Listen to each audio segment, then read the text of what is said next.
Magandang gabi, magandang hapon, magandang umaga sa ating lahat. And welcome to Women's Voices. Ako po si Joanna. And a little background lang about me. Ako po ay isang Bicolana.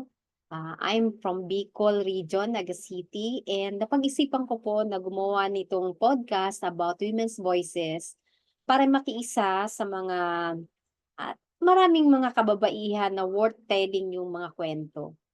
Kaya siya Women's Voices kasi naniniwala po ako na napakalaki ng papel na ginagampanan din ng ating mga kababaihan, hindi lang sa pagiging ina, kundi, sa produktibong paraan, sa pakikilahok niya sa, trabaho, sa pakikilahok niya sa lipunan, and, maraming mga stories o kwento na magandang i-share na makakapag-inspire sa atin lahat. So, ang purpose nitong ating podcast is to share, um, positive, energy, positive vibes, and, maka-highlight tayo ng mga kwento ng ating mga kababayan or ating mga kapwa kababaihan para naman, maipakita natin sa mundo na napakalaki ng potensyal ng mga kababaihan. So, um, siguro magse-share tayo, ano ba yung magiging format ng ating programa. Actually, evolving siya, hindi ko pa din talaga alam. Nag-uumpisa pa lang po tayo and maganda na makapag-share po kayo kung ano ang gusto niyong topic or ano ang gusto niyong format. Even ako, gusto ko din na maging natural ang kanyang pag-evolve as a podcast kung ano yung magandang i-share, 'yan. Ako po ay magse-share din ng mga music, yung mga favorite ko na sa tingin ko, makakapag,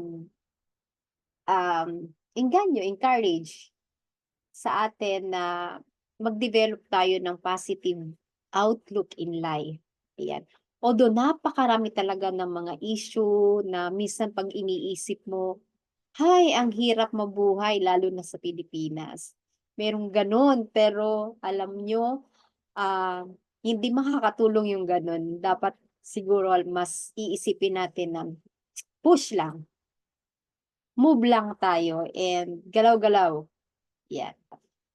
Alam mo nakaka-inspire lang po na over generations of generation ng exploitation ay somehow umabante din naman yung ginagawa ng mga kababaihan pero, fact still remain na marami pa rin tayong mga kababaihan na na-e-exploit, naaabuso, iba yung pagtingin.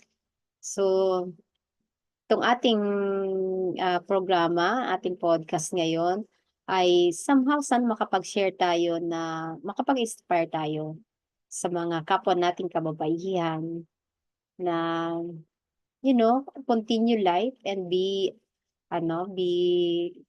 strong sa mga kababaihan natin na nakakaramdam ng kahirapan.